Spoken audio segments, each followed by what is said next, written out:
L'engagement de la diaspora ivoirienne dans le développement national et le rayonnement international de la Côte d'Ivoire sont au cœur de cet entretien exclusif avec Maurice Kwaku Bandama, ambassadeur de Côte d'Ivoire en France.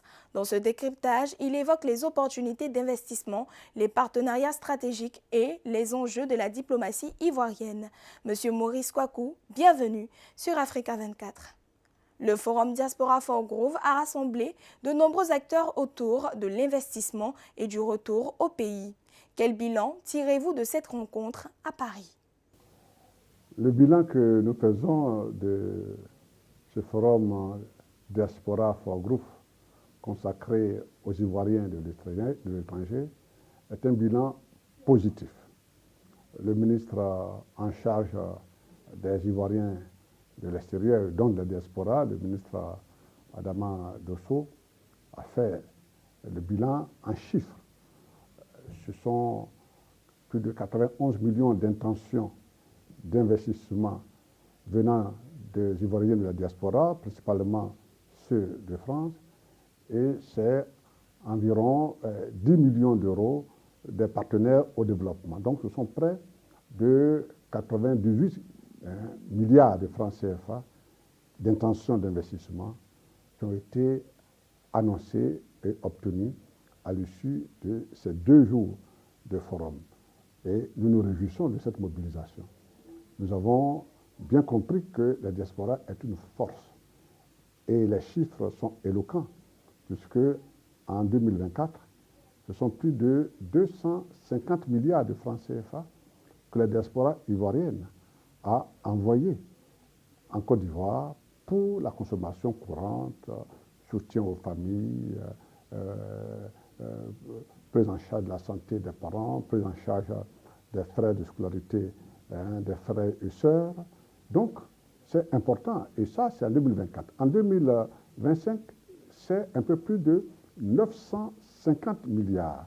C'est-à-dire que près de 1000 milliards, ce qui est largement au-dessus presque de l'aide au développement, c'est-à-dire les appuis que la coopération internationale, que les bailleurs de fonds, que les États frères et amis apportent à la Côte d'Ivoire, c'est environ 900 milliards de francs CFA. Or, la diaspora ivoirienne mobilise autant. Bien sûr, cela fait à peine 1% du produit intérieur brut, alors qu'il y a des pays comme le Sénégal, le Mali, le Comore qui mobilisent 10%, 15%, 20% de transfert de fonds de la diaspora qui constituent ces montants de leur PIB.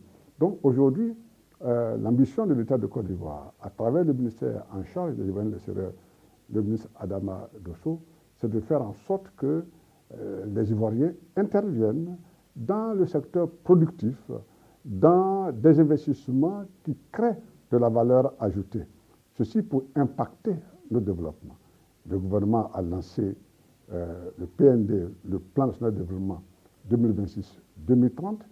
Ce sont plus de 140 000 milliards de francs CFA qui sont attendus, dont 70% doivent être mobilisés par le secteur privé, par l'investissement direct étranger. Donc, la diaspora ivoirienne doit pouvoir prendre toute sa part dans la mise en œuvre de ce plan national de développement. Et donc, cette rencontre de ces 2 jours permet de mobiliser les Ivoiriens, d'orienter leurs projets et leurs programmes d'investissement vers des secteurs productifs. Donc, nous sommes plus que heureux des échanges qu'il y a eu, la présence des partenaires techniques, des banques, de toute l'administration technique de l'État de Côte d'Ivoire qui accompagne l'investissement en Côte d'Ivoire. Et nous ne sommes qu'heureux et nous rendons une fière chandelle à notre ministre en charge de la diaspora, le ministre délégué, qui a eu l'heureuse initiative de ce forum. La France accompagne la première communauté ivoirienne de la diaspora. Comment accompagner le lien entre les Ivoiriens de l'Hexagone et leur pays d'origine?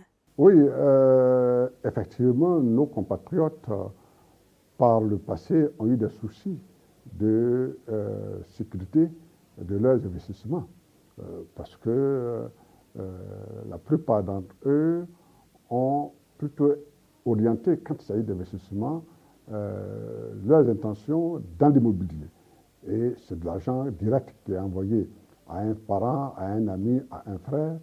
Et il s'est trouvé qu'il y a eu beaucoup de perditions, de déceptions dans ce secteur. Mais aujourd'hui, nous avons des sociétés, des entreprises immobilières qui sont très sérieuses et qui viennent rencontrer nos compatriotes ici en France et qui sécurisent leurs investissements dans le secteur immobilier. Donc, effectivement, la diaspora ivoirienne en France est la plus grande au monde. Et ce que l'État, l'ambassade et le ministère entendent faire, c'est de mieux encadrer l'investissement de nos compatriotes. C'est de les mettre en contact avec des partenaires sérieux, des partenaires étatiques, en créant un environnement beaucoup plus sécurisé afin que l'investissement de nos compatriotes soit également sécurisé et qu'il y ait une garantie de leurs intentions d'investissement. Des entrepreneurs ivoiriens installés en France portent aujourd'hui des projets dans différents secteurs. Quel exemple illustre cette dynamique d'investissement? Vous savez, nos compatriotes sont très discrets et l'adage le dit, l'argent n'aime pas le bruit. L'argent n'aime pas le bruit. Mais nous savons qu'ils sont nombreux ceux de nos compatriotes qui vont au pays et qui investissent et qui réussissent. Donc, les cas sont nombreux. Ils investissent dans l'immobilier, ils investissent dans l'hôtellerie, ils investissent dans le transport et ils investissent dans l'événementiel. Et ces Ivoiriens-là réussissent. Et ils sont de plus en plus nombreux, ceux de nos compatriotes qui vont régulièrement au pays pour entreprendre. Donc, ils sont nombreux les exemples de réussite de nos Ivoiriens de la diaspora. La Côte d'Ivoire affiche une forte attractivité économique depuis plusieurs années. Quels sont aujourd'hui ses principaux atouts pour les investisseurs de la diaspora? Je pense que le message est clair. Les différents ministres ont dit qu'il faut oser, il faut croire. Et l'environnement, les exposés qui ont été faits par M. Stanislas Zézé, qui est le patron d'une agence de société de notation et qui a été corroboré par le ministre du Plan, a montré le cadre macroéconomique de la Côte d'Ivoire qui intègre la question de la sécurité. Parce que pour investir dans un pays, il faut étudier les normes de sécurité. Et aujourd'hui, l'environnement sécuritaire de la Côte d'Ivoire est favorable, est positif pour garantir des investissements. Donc, ce que nous pouvons dire à nos compatriotes, c'est de croire au potentiel de leur pays. Notre pays est un des pays qui garantit le mieux les investissements privés. Notre pays est aujourd'hui au sud du Sahara, le pays où le taux d'inflation est le plus bas. Notre pays est le pays qui, au sud du Sahara, a un risque d'endettement le plus faible. Donc, il y a encore des parts de marché à prendre. Quand nous prenons des secteurs de la transformation, ne serait-ce que la transformation de l'anacarde, la Côte d'Ivoire est le premier producteur de l'anacarde au monde. En 2011, quand le président Ouattara arrivait aux affaires, nous étions à environ 2% de taux de transformation de l'anacarde. Aujourd'hui, nous sommes à 30%. Or, nous voulons aller au minimum à 50 à 60%, puisque nous sommes le premier producteur. Nous transformons 30% et encore 70% de marge. Rien que dans l'anacarde. Donc, il y a des secteurs qui sont des secteurs porteurs. Donc, si nos compatriotes s'investissent dans la transformation de l'anacarde, ils réalisent des bénéfices nets. Et là-dessus, il n'y a pas de risque. Parce que l'anacarde est un produit qui se vend très bien à l'international. Je ne parle même pas des autres secteurs comme le secteur du cacao, du caoutchouc, qui sont des secteurs porteurs. Hier, le ministre de la production animale et halieutique a donné les chiffres qui montrent que nous sommes dépendants encore à près de 80% dans le secteur halieutique. Nous sommes à près de 80% dépendants du secteur animal.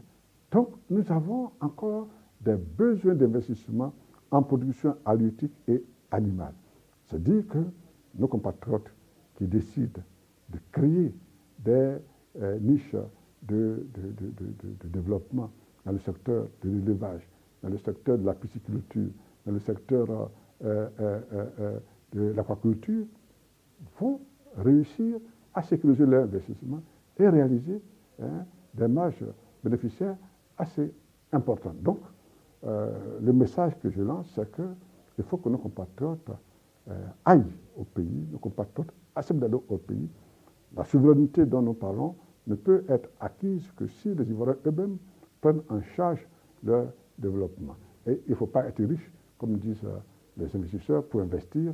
Le peu que nous avons, nous pouvons l'investir, surtout que nous envoyons suffisamment d'argent aux parents. Et si cet argent-là, une partie est orientée dans l'investissement productif, nous pouvons permettre à notre pays de se développer tout en nous développant nous-mêmes. Monsieur Maurice Kwaku, merci d'avoir répondu aux questions d'Africa 24.